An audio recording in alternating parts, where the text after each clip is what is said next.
Hello, everybody, and welcome to Thursday Talk, where today we're getting to do something that I've been meaning to do for quite a while. Today, I get to have guests, so I can't wait. So I'm gonna give this person a few seconds to go on. Of course, we're live. Oh, they're already here. Okay, yes, way back. How do I invite you? That's a question. Oh, here we go. Invite. Invite. Do I just hit the invite button? Is that it? Yes. Is it working? Yes, done. Did it work? Are you invited? No? Okay, see, we're live, so I gotta figure out how to do this. Oh, here we go. Go live with. Yeah, all right, so we're gonna wait for this person to go on. In the meanwhile, welcome to Thursday Talk, the casual, structure-free, casual structure-free youth service. And probably should have read this before putting you on, but our guest tonight 23-year-old Shekorah Edwards. She is a senior at Antillean Adventist University, where she is studying psychology with a minor in music. She is born to a pastor father and a mother who is a teacher. And this matters because today's subject or today's topic is pastor's children, PKs as they're called. And you're gonna talk to us a little about that, huh? Yep. You can hear me? All right. Yes, loud and clear. Okay. So when you're So ready, or do you want me to just ask a question? yeah, How are yeah, we doing this? you can ask a question too, just to kind of just get the ball rolling. Okay, so let's get the ball rolling. So of course we all know the struggle that pastors' children have. On the one hand, you're just normal kids, you're like the rest of us. But to the congregation, they expect you to be Jesus 2.0. Every little thing you do wrong, people go, ooh, you see what the pastor's son or what the pastor's daughter did. And so it creates this unrealistic expectation that oftentimes it's unfair to the children who really just want to be one of the group. So, have you experienced this? Give us some stories, some insight. Wherever you want to start this off. Let me see. Well, my dad has worked as a lay pastor, which basically Right. means that, he didn't really get paid by the conference. Okay. So he would like move to a lot of different churches in like the state when we lived in Florida. Um, and at this one particular church where he was doing lay pastoring, um, he got into like conflict with some of the members. They didn't really like the way that he was running the church and things like that. Right. And unfortunately, when you're a pastor's kid, when people they don't like your dad, they kind of tend to like attack the kids. So there was like a lot of rumors going on in the church that that like we felt like we were better than the other kids because our dad was a pastor, which Right. wasn't Right. true at all. But they Yeah. just If needed to anything, they were start. better than you. Yeah, exactly. But they just kind of just wanted to just pick at us just to kind of just irritate our dad, just to get Right. to Right. him. But it's not fair because the kids are just really innocent, and like you said, it's not our fault our dad is a pastor. I mean, you're free to disagree with his way of running the church or his teachings or whatever, but like, leave the kids out of it. You know what I Right. mean? So it's just unfortunate, having I've had so many experiences like that being a pastor's kid where like people they have something against my dad and they take it out on me, and I'm completely innocent in the situation. A lot of times I don't even know like what the conflict is. I'm completely ignorant to it, but yet because you have some personal issue with him, you have to like pick on me as a child. It's kind of the same way as how Satan he attacks God's church, Right. and he attacks his followers just to like get on God's nerves basically. Yes. So it's like oh like well Christ isn't like Christ is already ascended up to heaven now. So it's like okay I can't tempt him anymore. I can't attack it anymore. So let me just attack the church. Let me attack the people that he's left behind on the earth. Just to break God's heart. Just to hurt him. So Yes. it's you see that same spirit of Satan in people, like that. Yeah, no, it's I believe it's what they call low-hanging fruit. You're an easy target. They can't take it on the big guys, so they take it out on those who are more defenseless. On that subject, since you mentioned taking it on the kids, what do you feel this was coming more from, let's say, the adults than your own peers? Like the kids your age, was their attitude just this got nothing to do with us, so whatever, or did they just follow along whatever the parents went with? Like how was that like? Well, unfortunately, like I said, like a lot of the times the kids they were ignorant, they were innocent, but their parents would be the ones who, like you said, to like like put like ideas in their head, like, oh, like stay away from those kids, they think they're better than you, blah blah blah, or stay away from them because their So that dad. that parental influence. Yeah, the parental influence basically. So it's like the kids, they wouldn't have anything against us, but it would just be to just please, their parents, or just because, oh, I mean, they're my parents, they probably know what's best for me. So I'm just gonna, listen to them, I mean, because they maybe they know something that I don't know. So yeah, so a lot of times the parents they would kind of lead the kids astray and put negative ideas about me and about my siblings into their ears. So over time, you would see, our friends at church, they would start distancing themselves from us because of the things that their parents would tell them. So yeah, it's unfortunate. Yeah, that is unfortunate. In my experience dealing with PKs, I don't want to say that I never cared that they were pastor children because, yeah, to a certain degree, you care. You don't want to act bad around them because they might snitch. I'm not saying you would. I'm just saying that is, it's always in the back of your head. But for the most part, I've always been cool with them. It's just some I've gotten along with, some I haven't because, some are easier to deal with than others. And it is what it is. That being said, do you feel that you've ever also experienced like the inverse of all of this? Like, do you feel you have ever gotten special treatment because you were a pastor child, or do you feel that no, that just doesn't happen? Oh no, yeah, the reverse is also, true. It's not all negative experiences. You also get special treatments, from people. But I think I've experienced more of that, special privilege life more since I've moved to the Caribbean. Because Caribbean people, they seem to be a little bit more respectful Yes. of like pastors and pastors' families. Not to like stony Don't shame mess back with America. people. Not to attack people in America. I'm American, okay? I love America. I love my country. But I'm just saying, Yes, since I yes, moved here, I have noticed the respect level from church members towards pastoral families. It's a right. lot different than in America. I feel like in America, and this is something that my dad has, told me that he feels like in America they kind of treat being a pastor more as like just a job. It's something that anybody Right. can do. So they don't really have that same, like high respect for it. But in the Yes. Caribbean, it's more like, oh, you're a pastor, no, you're called by God, you're like a spiritual leader, and they really have that deep reverence for you, you know. But here outside of America, well, in America, it's kind of like, oh, you're a pastor, that's just a job, just like being a mailman, just like being a Yeah. teacher, like anybody can do that. Yeah, no, I get that. As an American, I do tend to view pastors more as, and I say this respectfully, as people working towards a paycheck. Now, I do believe that there is a calling, and I do believe that, they're serious and they're sacrificing, and they are working hard. But as Americans, we tend to look at things as less of a, I don't know if this is the right word, a magical or a mystical aspect, and Yeah, more of just I guess science or not science, but a practical application, I guess is what I'm trying to say. So yeah, I see where you're coming from. As an American, that is totally me. I do respect my pastor. I believe I do. But I never think of him as like the Pope, so to speak. Like, let me kiss his yeah, ring for good luck. Like, no, I mean, he's a cool guy. I like my pastor. He's probably watching it because he typically likes him. Edgar, love you, man. But yeah, I don't really see them as a magical thing.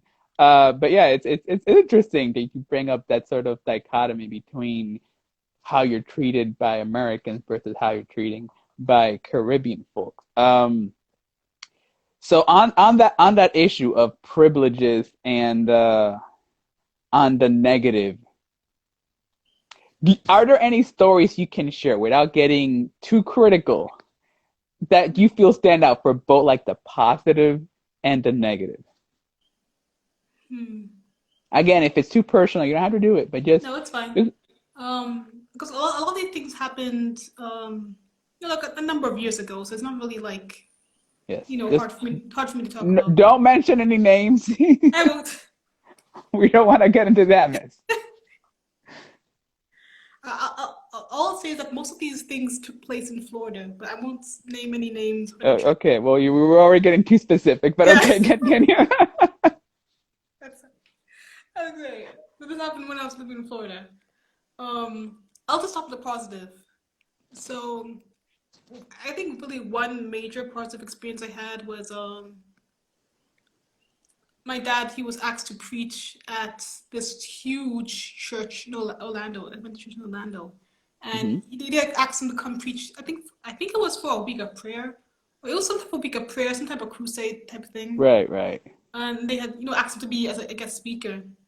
And it's a church that my family had been asked to visit before, something like that. But they asked him to be the main speaker this time to come.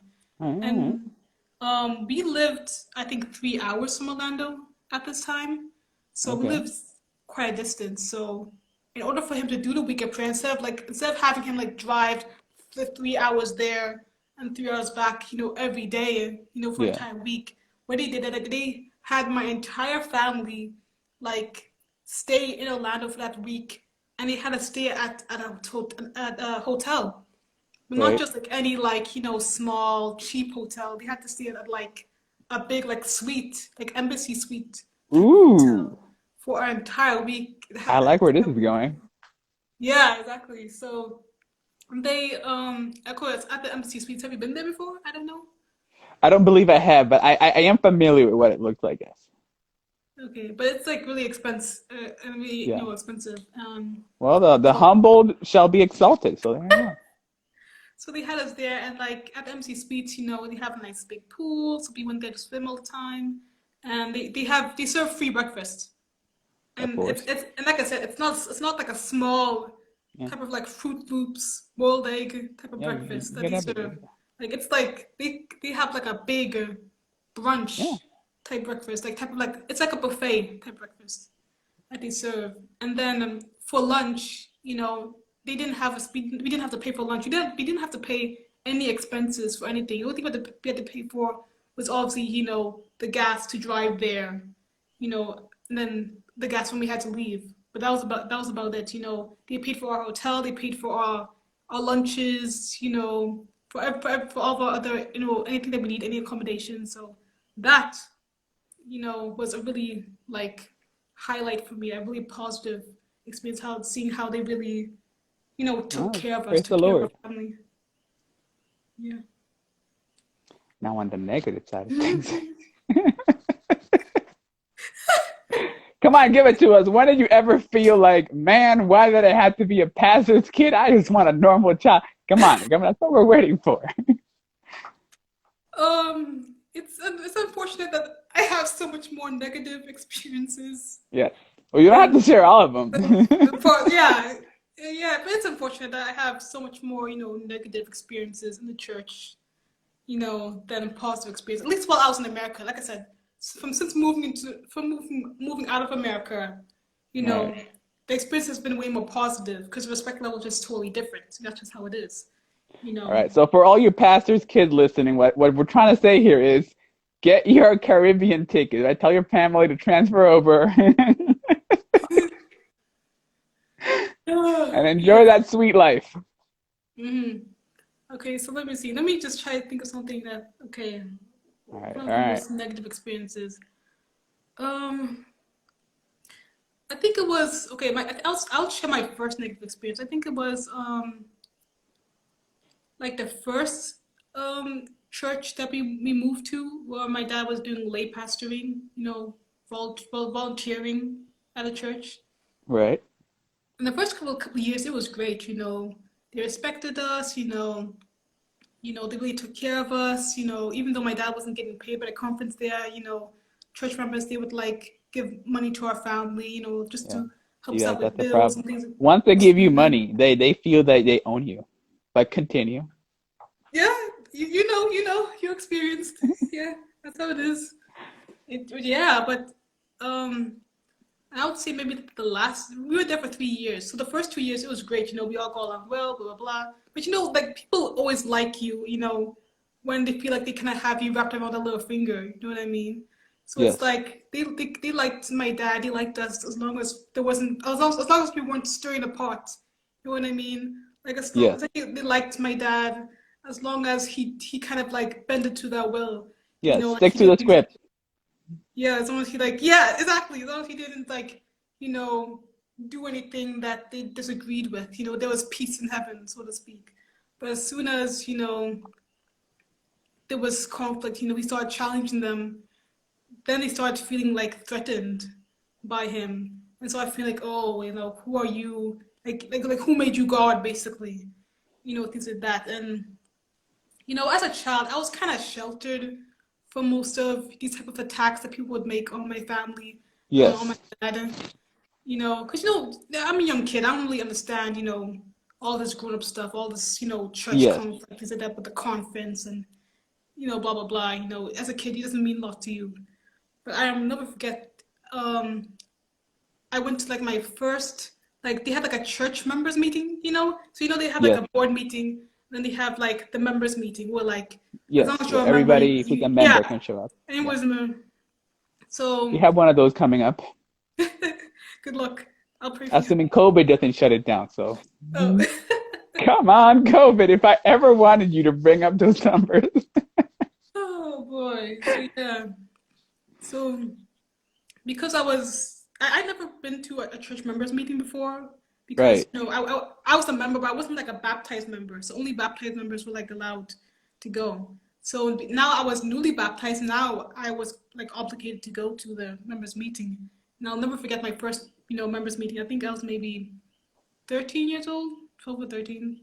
Okay. And man, like I just remember just sitting there at the back of the church and just feeling like this intense like fear because I would just see, all these church members just like, tearing my dad apart, saying like, you're like not a man of God, you're demon possessed, blah blah blah, Like seriously, Let me guess. seriously. They were talking about money. Was money the discussion of that meeting? I don't even remember like I don't even remember like what it was. Like I think Okay. like I don't know. That's like it wasn't even anything Good. like serious, but it was just No, oh right, because I'm not trying to take away from your story, but if I may give my personal experience, yeah, the first time I went to one of those meetings, it was the church treasurer that was being crucified at the stake. People wanted to know where every penny went and why they couldn't put more money into this and that, and I was just sitting there being like, wow, these are the church members. Yeah. wow. Continue. Sorry, continue. So yeah, but I say like because like it wasn't it was so shocking to me because I mean number one it's the first time I'm seeing somebody like yell at my dad, Hmm.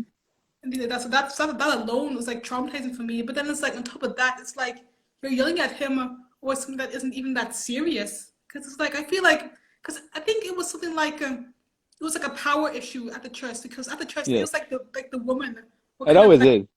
the woman was like the one that was like kind of like running things, Yeah. and Oh, so one of like those situations. yeah, so those situations where The it's like patriarchs of the church versus the pastor. Yeah, no, yeah, we yeah, have a lot of those. yeah, Yeah, yeah. yeah, exactly. So it's like so there was some type of like falling out between like the pastor's wife and one of the pastor's wife, which is my mom, pastor's wife and the elder's wife had some type of falling out. Yeah. And so the eldest wife, out of rage, just, started spreading rumors about her, this and Oh, that, and yeah. so and so basically she just turned the whole entire church against my dad, against my mom, against my family, just over that one little small conflict that she had with the pastor's wife. And you know what it was? But The two of them wore the same dress to the Sabbath potluck, and one of them had to be changed, and it wasn't going to be the elder's wife. That's what it was. You better go change. yeah, just or something just looks so silly. Like I just don't understand. It's like people it's like people they always love you when you first come to our church and everything's new and everything's Yeah, fresh. yeah, And then as soon as there's some conflict, as soon as it's like as soon as you disagree with someone, that's when you really see their true colors come out. You know what I yeah, mean? yeah. And And, it's and just I'm pretty sure this is in the Bible, right? I don't have someone Googling the text right now, but there is something on the line that it's easy to love those who love us. But it's when it comes to our enemies, those who disagree, right, that we show our true character. But yeah, it's easy for me to get along with someone who gives me stuff. But when they start attacking me and blaming me for things, that is when my character is not being. So now you're gonna know who I really am in hmm the midst of that fire.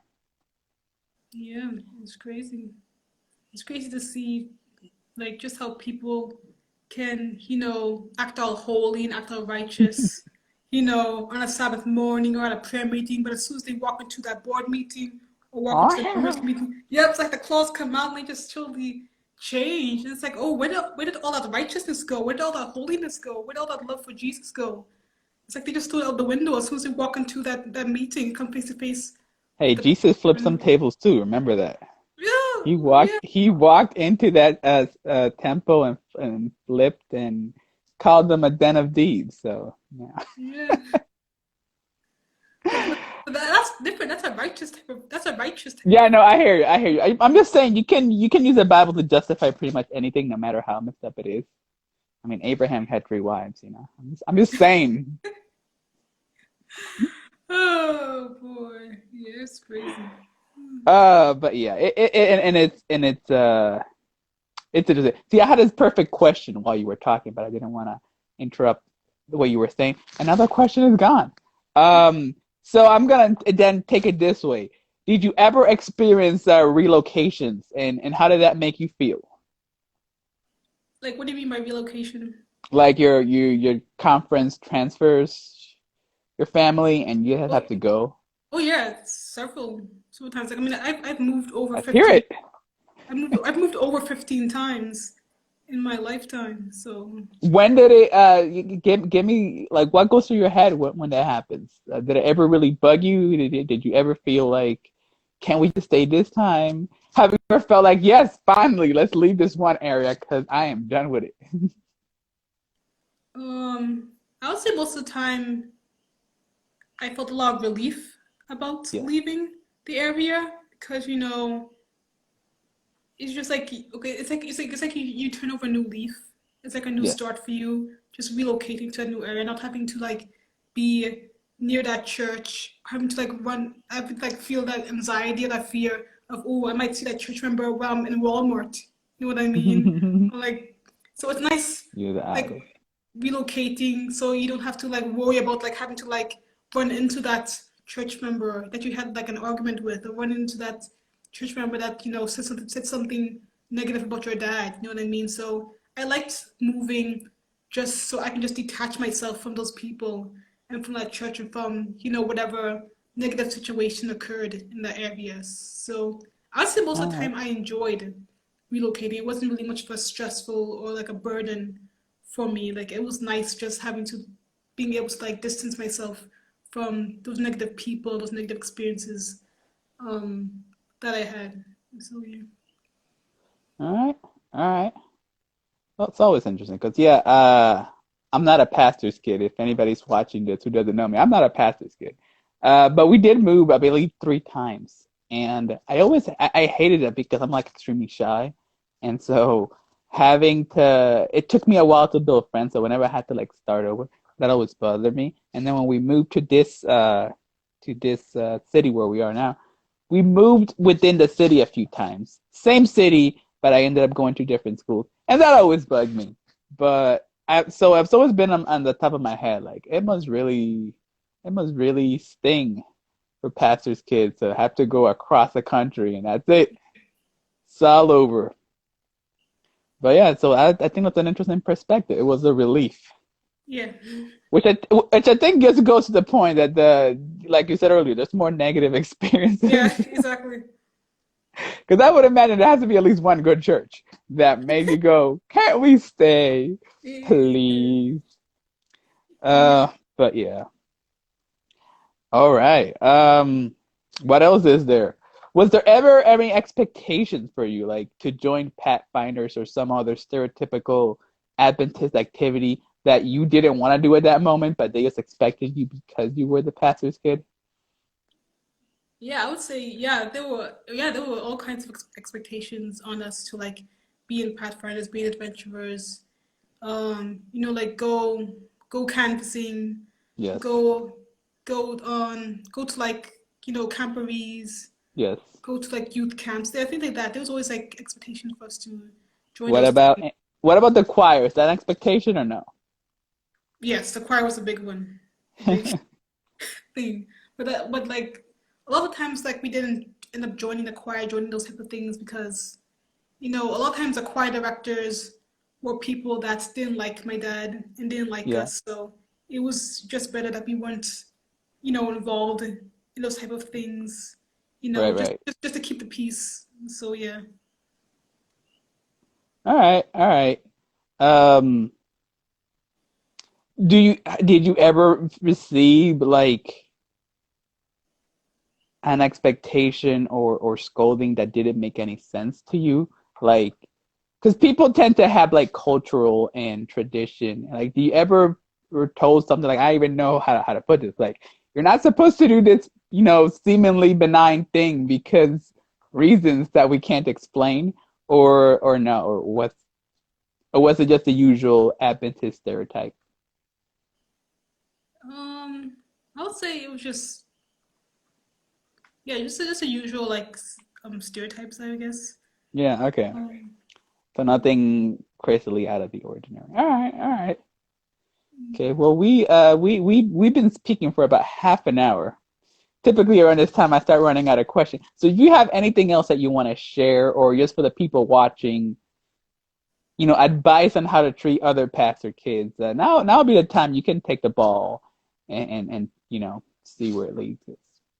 I would say just anyone's watching or anyone who will see this in the future, just keep in mind that, if you have something against our dad or against our parents, don't take it out on the kids. We're completely innocent. You know, yeah, just try to be mature, try to be sensible. Don't mistreat us. Hey, hey, I've been in this church since before you were in diapers. I have more maturity in my Yeah, it's just, I hear you. I hear you.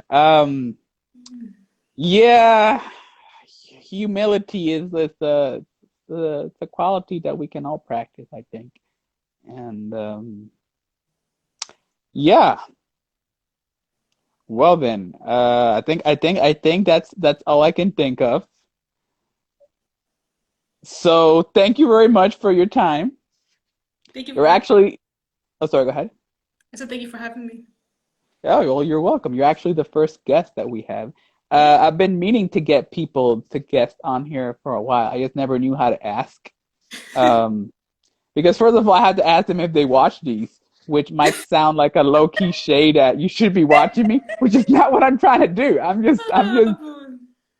just trying to like open up the door to invite yeah, them. But exactly. it's like I'm trying to invite them and they're like, well, I have too much work to do. I'm too busy to watch. I'm like, yeah, but you think one week you might like, no, I don't have time to watch. I'm like, no, just come on. But yeah, thank you very much. It is something that I want to do. So if people who are watching, if you made it this far, and if you like this episode and you're interested in sharing something, yeah, drop me a DM. Let me know because I want to have more of other people talking, not just of me talking. Because by now you guys probably heard me talk a little too much. And I'm gonna be youth leader for next year, so you're gonna be hearing me talking for a while. So again, to anybody who wants to guest, let me know. Maybe we can work something out. Shekorah, thank you very much. You're a lifesaver for doing this. And I know it's hard for you because a little anxiety in front of the whole world. But yeah, well, not really the whole world. You had like what, two friends? They were your people, right? None of them were my people. I think they Yeah. followed you. They followed you, not my notification. So I guess I forgot to mention that when you're guested, it tells the whole world you're live, all of your Oh, followers as well. But I yeah, see. none of my followers showed up. They usually watch the replay.